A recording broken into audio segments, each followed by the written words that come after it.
ಪ್ರತಾಪ್ ಸಿಂಹ ಅಂದರೆ Bengaluru Mysuru highway, Mysuru Kushalnagar highway, ಮೈಸೂರಿಗೆ ಎಷ್ಟು ಟ್ರೈನ್ ಬಂತು, ಎಷ್ಟು ಫ್ಲೈಟ್ ಬಂತು, ಇದೇ ಚರ್ಚೆ ಆಗ್ತಿತ್ತು.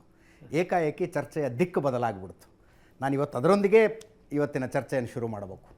ನೀವು ಕೊಟ್ಟ ಪಾಸ್ನಿಂದ ಪಾರ್ಲಿಮೆಂಟ್ ಒಳಗೆ ಸ್ಮೋಕ್ ಬಾಂಬಿನ ದಾಳಿ ನಡೆದಿದೆ,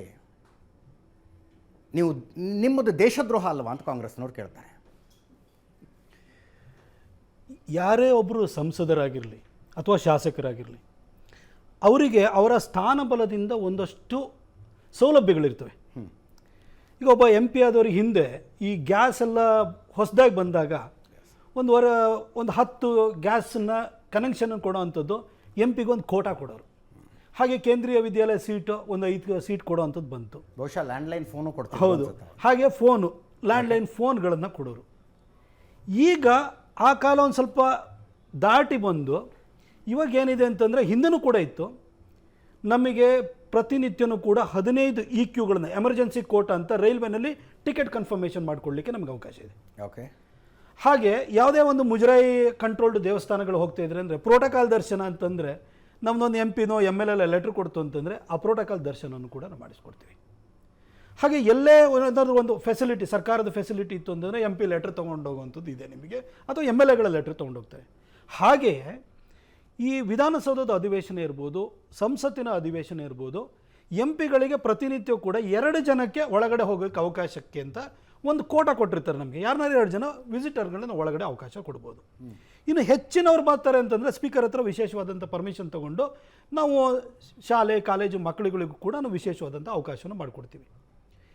ಪಾರ್ಲಿಮೆಂಟದು ಏನು ಘಟನೆ ಸಂಭವಿಸ್ತು ಅದಕ್ಕೆ 2 ದಿನ ಮೊದಲು ಮೈಸೂರಿನ ವಿದ್ಯಾವರ್ಧಕ ಕಾಲೇಜಿನ ಪೊಲಿಟಿಕಲ್ ಸೈನ್ಸ್ ಕ್ಲಾಸಿನ 44 ಜನ ವಿದ್ಯಾರ್ಥಿಗಳಿಗೆ ನಾನು ಸ್ಪೀಕರ್ ಹತ್ರ ಸ್ಪೆಷಲ್ ಪರ್ಮಿಷನ್ ತಗೊಂಡು ಅವರಿಗೂ ಕೂಡ ನಾನು ಅಲ್ಲಿ ಪಾರ್ಲಿಮೆಂಟ್ ಅಧಿವೇಶನವನ್ನು ನೋಡುವಂಥ ಅವಕಾಶವನ್ನು ಮಾಡಿಕೊಟ್ಟೆ. ಹಾಗೆ ನಮ್ಮ MLA MP ಆದವರಿಗೆ ಅವರ ಅನಿವಾರ್ಯತೆ ಏನಿರುತ್ತೆ ಅಂದರೆ, ಯಾರಾದರೂ ಬಂದು ಒಂದು ಎಮರ್ಜೆನ್ಸಿ ಕೋಟಾದಲ್ಲಿ ಟಿಕೆಟ್ ಬುಕ್ ಮಾಡಿಕೊಡುವಂತಲೋ ಅಥವಾ ಅಧಿವೇಶನ ನೋಡಬೇಕು ಅಂದರು ಅಥವಾ ದೇವಸ್ಥಾನಕ್ಕೆ ಹೋಗಬೇಕು ಅಂದರೆ ಅದು ನಿಮಗೆ ಅಲ್ಲಿ ಒಂದು ಲೆಟ್ರನ್ನು ಕೊಡೋ ಅಂಥ ವಿಚಾರ ಇರ್ಬೋದು, ಆ ಪ್ರೋಟೋಕಾಲ್ ದರ್ಶನವನ್ನು ಮಾಡಿಸೋಂಥ ವಿಚಾರ ಇರ್ಬೋದು, ನಾವು ಯಾರಿಗೂ ಇಲ್ಲ ಅಂತ ಹೇಳೋಕ್ಕಾಗಲ್ಲ. ಓಕೆ. ಯಾಕಂದರೆ ಜನಕ್ಕೆ ಇಲ್ಲ ಅಂತ ಹೇಳಿದ್ರೆ ಏನು ಇವನ ಅಪ್ಪನ ಮನೆದ, ನಾವೇ ಆಯ್ಕೆ ಮಾಡಿದ್ರೆ ಅಲ್ಲಿ ಕೂತ್ಕೊಂಡು ನಮಗೆ ಇಲ್ಲ ಅಂತೇಳಿ ದಿಮಾಕ್ ಮಾಡ್ತಾನೆ, ಈ ಥರನೂ ಹೇಳ್ತಾರೆ. ಹಾಗಾಗಿ ಸಾರ್ವಜನಿಕ ಜೀವನದಲ್ಲಿ ಇರಬೇಕಾದ್ರೆ ನಮಗೊಂದಷ್ಟು ಅನಿವಾರ್ಯತೆಗಳಿರ್ತವೆ, ಹಾಗೂ ನಾವು ಜನಕ್ಕೆ ಸ್ಪಂದಿಸಲೇಬೇಕಾಗುತ್ತೆ.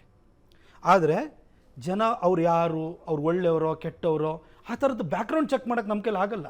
ಆ ವ್ಯವಸ್ಥೆ ಯಾವ MLA MP ಗೂ ಇರಲ್ಲ. ನನ್ನಲ್ಲೂ ಕೂಡ ಆಗಿದ್ದೇನು ಅಂತಂದರೆ, ಪಾರ್ಲಿಮೆಂಟಲ್ಲಿ ನಮ್ಮ ಕಾನ್ಸ್ಟಿಟ್ಯೂನ್ಸಿನವ್ರು ಯಾರೋ ಬಂದಿರ್ತಾರೆ ಅಂದರೆ ಅವರಿಗೆ ಹಿಂದಿನಿಂದಲೂ ಕೂಡ ನಾವು ಈ ಥರ ನೋಡಲಿಕ್ಕೆ ಅಂತೇಳಿ ಅವಕಾಶವನ್ನು ಮಾಡಿಕೊಡ್ತೀವಿ, ವಿಸಿಟರ್ ಪಾಸನ್ನು ಮಾಡಿಕೊಡ್ತಿದ್ದು. 13ನೇ ತಾರೀಕು ನಡೆದ ಘಟನೆಯೂ ಕೂಡ ಅದೇ ಆಗಿದ್ದು. 11ನೇ ತಾರೀಕು ಕೂಡ ನಾನು ವಿದ್ಯಾವರ್ಧಕ ಕಾಲೇಜು ಮಕ್ಕಳಿಗೆ ನಾನು ಅವಕಾಶ ಮಾಡಿಕೊಟ್ಟಿದ್ದೆ.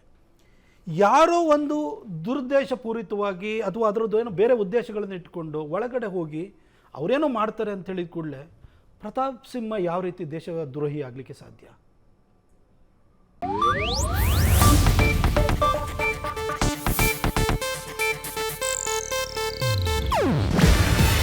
ಇದು ಏಷ್ಯಾನೆಟ್ ನ್ಯೂಸ್ ನೆಟ್ವರ್ಕ್ ಪ್ರಸ್ತುತಿ. ನೀವು ನೋಡ್ತಿದ್ದೀರಾ ಏಷ್ಯಾನೆಟ್ ಸುವರ್ಣ ನ್ಯೂಸ್.